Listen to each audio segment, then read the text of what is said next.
Merhaba arkadaşlar, hoş geldiniz.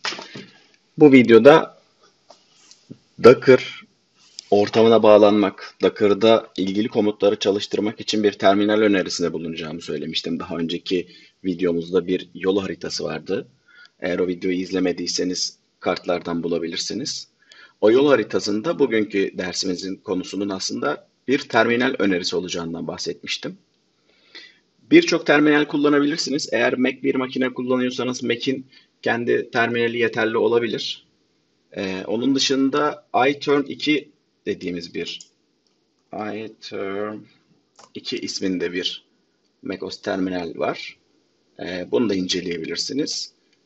Linux'un veya Ubuntu kullanıyorsanız veya Linux kullanıyorsanız kendi içerisinde gelen terminal de fazlasıyla yeterli olacaktır. Ben Windows bir makine kullanıyorum. O yüzden ben MOBA Xterm isimli uygulamayı kullanıyorum. MOBA Xterm Free bu Mobatek firmasının kendi uygulaması. Kendi içerisine girerseniz sitesinin içerisinde free olduğunu görürsünüz. Aslında free ama şöyle bir şartı var.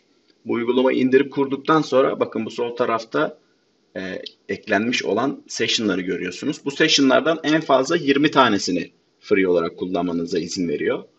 21.yi eklemek istiyorsanız eğer ücretli versiyonunu almak zorundasınız. 20 tane sizin için özellikle bu dersi dinliyorken pratiğinizi yapabilmeniz için yeterli olacaktır bence. Ben Windows dediğim gibi Windows kullanıyorum. İndirdim. Uygulamanın arayüzü böyle görünüyor.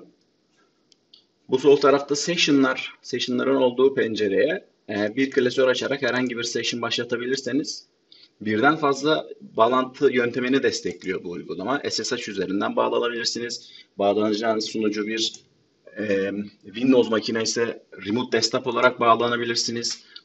Ağınızda bulunan herhangi paylaşılmış bir klasöre bağlanabilirsiniz. Burada User Sessions diye bir klasör default'ta geliyor. Bunun üstünden New Session dediğinizde açılacak olan pencerenin üst tarafında bağlantı yöntemleriniz var.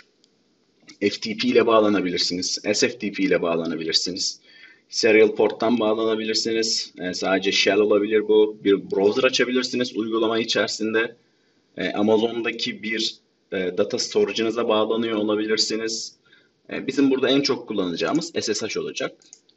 Remote host buraya bağlanmak istediğiniz makinenin adını, eğer özellikle bir root'la değil de özellikle bir kullanıcı ismiyle bağlanmak istiyorsanız kullanıcı adını, 22 numaralı porttan değil başka porttan bağlanmak istiyorsanız onun adını, bookmark olarak session name, bu sunucuyu session'a eklediğinizde burada bağlantı ismini gösterecek.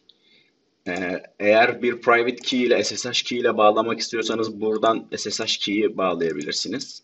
Örnek veriyorum, tamam diyelim, kaydedelim. Buraya localhost isminde geldi. Ben buna bağlandığım an, ki şu an tabii bağlanamadı. Localhost'un da 22 portunu dinleyen bir SSH server yok. Buraya bağlandığımız anda editörü kullanabiliyoruz. Bu editör aslında Linux-based uygulamalar için, sunucular için geliştirilmiş durumda ama siz bu uygulamayı çalıştırdığınızda sizin için kendi bilgisayarınızda Windows ise bile bir Linux sunucu ayağa kaldırıyor. Bunun aslında buradaki CMD'den çok da bir farkı yok. Localhost'ta çalışıyorsanız burada Calculator dediğinizde bilgisayarınızda hesap makinesi açılıyor. Benim diğer monitörümde açılmıştı. Burada da aslında Calculator dediğimizde açılmasını bekleriz. O da açıldı. O da diğer pencerede. Gördüğünüz gibi iki tane Calculator var. Ping atmak, telnet yapmak için bile bu ana sayfada gelen terminalin kendisini kullanabilirsiniz. Uzak sunuculara bağlanmak istediğinizde sol tarafta listelediğiniz sunuculara zaten çift tıklayarak veya bir ayarını vesairesini düzeltmek istiyorsanız Edit Session diyerek açılan pencereden ilgili ayarlarını, tipini vesaire de değiştirerek kaydedebilirsiniz.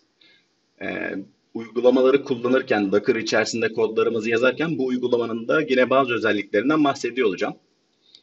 Şimdilik terminal önerim benim kendi kullandığım bu ama dediğim gibi kendi kullandığınız terminali seçmekte özgürsünüz. Şimdilik söyleyeceklerim bu kadar. Bir sonraki videoda görüşmek üzere.